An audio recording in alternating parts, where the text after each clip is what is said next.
Robert ডেভিলার গল্প। আপনারা জানেন সে কে? জানেন না, কারণ আমি জানি। 3 মাস আগে আমি ফোর্ট ওয়ার্থে খুতবা দিয়েছিলাম। সেই মসজিদটাতে আমি গত 4-5 বছরে যাইনি। কোনো এক কারণে তারা আমাকে সেখানে আমন্ত্রণ করে এবং আমি সেখানে যাই। আমার খুতবার বিষয় ছিল দোয়া। খুতবা শেষ হয়ে গেলে একজন ইজিপশিয়ান যুবক আমার কাছে এসে বলল, আল্লাহ আজ আমার দোয়া পূরণ করেছেন। জিজ্ঞেস করলাম, আপনার দোয়া কি ছিল? সে বলল, রবার্ট ডেভিলার যেন নোমান আলী খানের সাথে দেখা হয়। আপনি রবার্ট ডেভিলা? সে বলল, না, আমি রবার্ট ডেভিলা নই, আমি তার বন্ধু, কিন্তু আমার ধারণা আল্লাহ আমার দোয়া পূরণ করা শুরু করেছেন।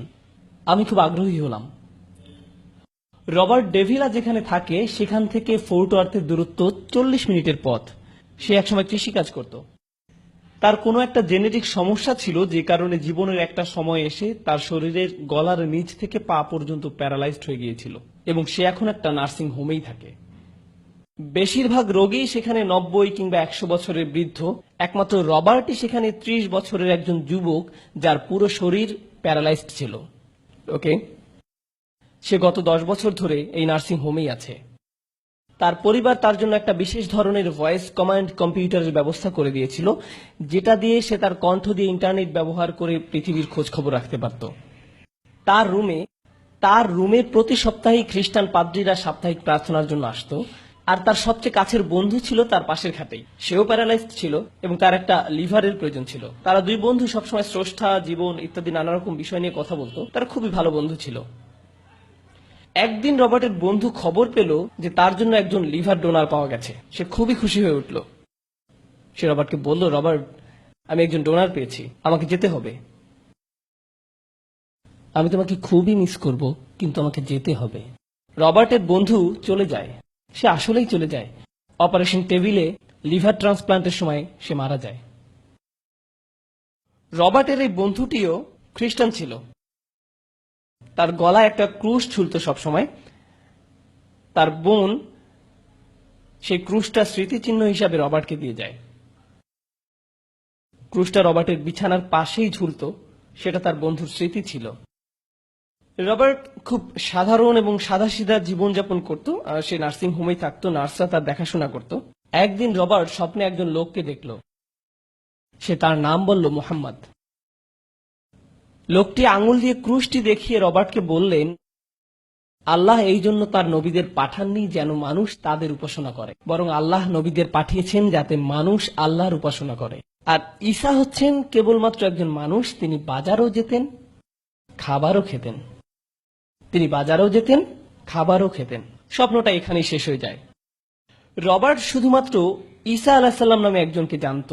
এখন সে মুহাম্মদ নামে একজনের নাম শুনল, যে তাকে বলেছে নবীদের কাজ হলো তারা মানুষকে আল্লাহর ইবাদত করতে বলে, নবীদের না। সে মুহাম্মদকে খুঁজতে লাগলো। সে ইসলামকে খুঁজে পেল। সে ঈমান আনলো। যেহেতু সে এখন একজন মুসলিম, কাজেই সে কুরআন সম্পর্কে জানতে চাইল। সে খুঁজে খুঁজে কিছু চ্যাট রুমে গেল আর অনুরোধ জানালো, কেউ একজন আমাকে কোরআন শিখাও। প্রায় সাথে সাথেই সে একজন ইজিপশিয়ানকে পেয়ে গেল, যে তাকে আরবি শিখাতে এগিয়ে আসে। সে তাকে আরবি বর্ণমালা শিখিয়ে দেয়। আর যখন আরবি বর্ণমালা শেখা হয়ে গেল, তখন সে কোরআন পড়া শিখল। সে তার বেডে শুয়ে শুয়ে কোরআনের 10টি সূরা মুখস্থ করল।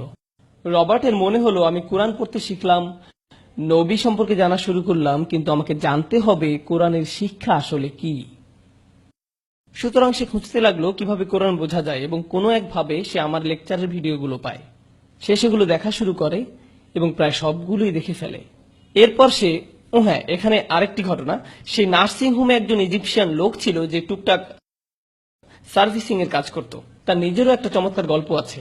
সে একজন মুসলিম, কিন্তু খুব একটা ধর্ম মেনে চলত না। তার সবচেয়ে কাছের মসজিদটা ছিল তার থেকে 50 মাইল দূরে।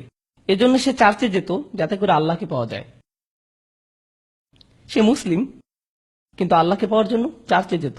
একদিন সে রবার্টের রুমের পাশ দিয়ে যেতে শুনল, ওয়াল আসরি ইন্নাল ইনসানা লাফি খুসর। সে রুমে ঢুকে জিজ্ঞেস করলো, রবার্ট, তুমি কি শুনছো? রবার্ট বলল, কই কিছু না তো, আমিই পড়ছিলাম। সে জিজ্ঞেস করলো, তুমি মুসলিম হয়েছো? রবার্ট বলল, হ্যাঁ, আমি মুসলিম হয়েছি। এবার রবার্টের বন্ধু খুবই অবাক হলো। কিভাবে আল্লাহ আমেরিকার চার্চের নগরীর মধ্যে একজনকে পথ দেখাতে পারেন, যার বেডের পাশে ক্রুশ ঝুলে থাকে, নার্সিংহোমের বেডে শুয়ে থাকা ছাড়া নড়াচড়া করার মতো যার কোনো ক্ষমতা নেই, সে নিজে নিজে বলে উঠল, আমি আবার আল্লাহর কাছে ফেরত আসতে চাই। রবার্ট তার এই ইজিপশিয়ান বন্ধুকে তার অনলাইন শিক্ষক নোমান আলী খানের কথা বলে। এবার সেও আমার ভিডিওগুলো দেখতে শুরু করলো। একদিন রবার্ট তার বন্ধুকে বলল, আমার খুব ইচ্ছা যদি নোমান আলী খানের সাথে আমার দেখা হতো। বন্ধুটি বলে, ঠিক আছে, আমি তোমার জন্য দোয়া করব।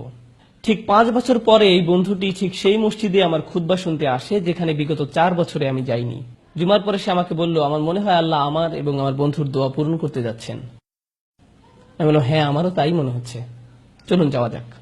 আমরা কয়েকজন মিলে সেখানে গেলাম, রবার্টের সাথে দেখা করলাম। আমরা সেখানে চমৎকার কিছু সময় কাটালাম। আবার ইনশাআল্লাহ আগামী ঈদে আমরা সেই নার্সিংহোমে যাব।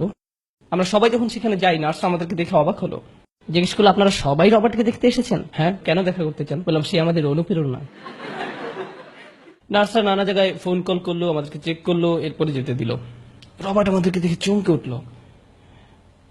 আমি রবার্টের সাথে কথা বললাম, তাকে বললাম, রবার্ট, আমি শুনেছি আপনি কয়েকটি সূরা মুখস্থ করেছেন। সে বলল, হ্যাঁ। জিজ্ঞেস করলাম, আমাকে একটা শোনাতে পারেন? সে আমাদেরকে সূরা আসর শোনালো। আমাদের মধ্যে এমন একজনও ছিল না যে কাঁদেনি। প্রত্যেকের চোখ থেকে টপ টপ করে পানি ঝরছিল। যখন কেউ আল্লাহর দিকে ফিরে আসে, সাহায্য নিয়ে ভাববেন না, আল্লাহর সাহায্য আসবেই, পথ নির্দেশনা আসবেই। أعوذ بالله من الشيطان الرجيم بسم الله الرحمن الرحيم لإيلاف قريش إيلافهم رحلة الشتاء والصيف فليعبدوا رب هذا البيت الذي أطعمهم من جوع وآمنهم من خوف. আমি রবার্টকে নিয়ে আরো কিছু বলতে চাই, কারণ এখানে তরুণরা আছে। তরুণরা সুস্বাস্থ্যের অধিকারী, তরুণরা উদ্যমী, তরুণরা স্বপ্ন দেখে। আমি রবার্টের প্যারালাইসিস সম্পর্কে বলেছি, তার পুরো শরীর।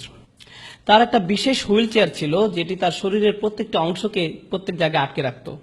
এটি তার ঘাড় থেকে পুরো শরীরকে আটকে রাখত, কারণ শরীরের উপরে তার কোনো নিয়ন্ত্রণ ছিল না। এবং তার একটা ভ্যান ছিল বিশেষ, যেটি তার এই হুইল চেয়ারকে আটকে রাখত, যাতে করে তার শরীরে কোনো ঝাঁকুনি না লাগে, কারণ সে ঝাঁকুনি সহ্য করতে পারত না। একদিন সে অনুরোধ করলো সে জুমার নামাজে যেতে চায়। সেদিন তার বিশেষ ভ্যানটি ছিল না, তাকে একটা সাধারণ ভ্যানে পাঠানো হলো এবং সে সাধারণ ভ্যানে চড়ে গেল এবং তার যথারীতি আঘাতও লাগলো।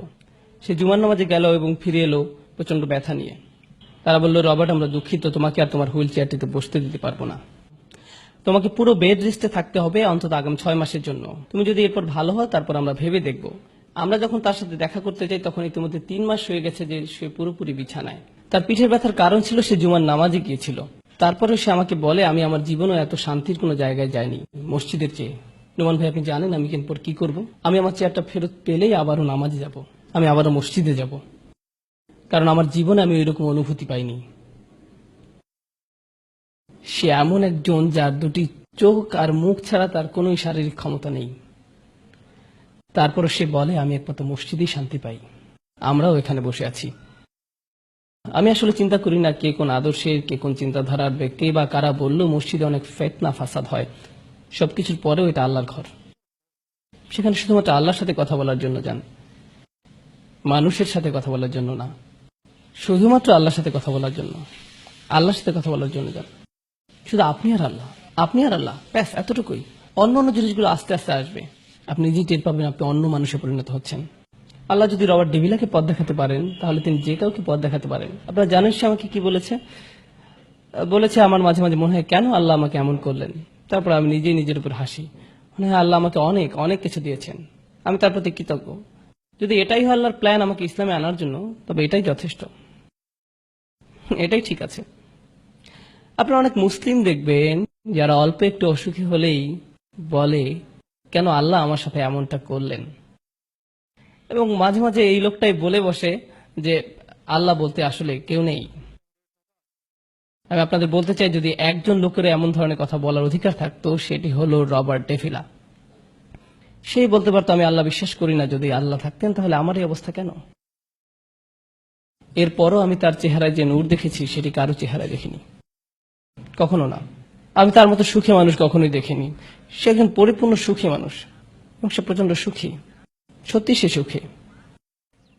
শেষ 7-8টি খুতবা যে আমি দিয়েছি তার প্রত্যেকটি ছিল রবার্টের সাথে আমার কথোপকথনের এক একটি লাইন।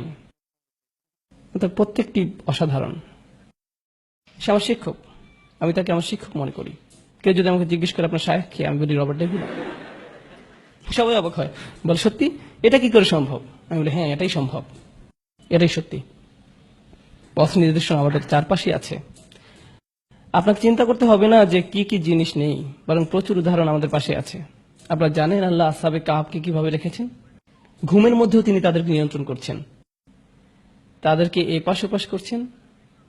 যখন সূর্য ওঠে তাদেরকে একদিকে ঘুরিয়ে দেওয়া হয়, আবার যখন সূর্য ওপাশে চলে যায় তখন তাদেরকে উল্টো দিকে ঘুরিয়ে দেওয়া হয়। আল্লাহ ঘুমের মধ্যে আপনাকে সাহায্য করবেন যদি আপনি চাইতে পারেন। তিনি ঘুমের মধ্যেও আপনাকে সাহায্য করবেন। প্রত্যেকটা মুহূর্ত আপনি আল্লাহর নিয়ন্ত্রণে। ভাবতে পারেন, আল্লাহর সাহায্য নিয়ে আমাদের সন্দেহান হবার কিছু নেই। কিভাবে সাহায্য আসবে সেটা আল্লাহর কাজ। আপনার কাজ হচ্ছে তার সাথে কথা বলা, আপনার কাজ হচ্ছে তার সাথে যোগাযোগ করা। এই কথাটাই আমি আজকে আপনাদেরকে বলতে চেয়েছি। আল্লাহ সাহায্য পাওয়ার এটাই রাস্তা, এটাই। আপনি আল্লাহর সাথে কথা বলতে পারলে আপনার জন্য আল্লাহ দরজা খুলে দিবেন। আপনাকে বন্ধু দিবেন, আপনাকে শিক্ষক দিবেন, আপনাকে সাহায্য করবেন, সব দিবেন, যেন আপনি আল্লাহর দিকে আরো অনেক অনেক বেশি করে এগিয়ে যেতে পারেন, যেন আপনার জীবনটা আরো সুন্দর হয়। এটাই হলো মূল কথা যা আমি আজকে আপনাদেরকে বলতে চেয়েছি।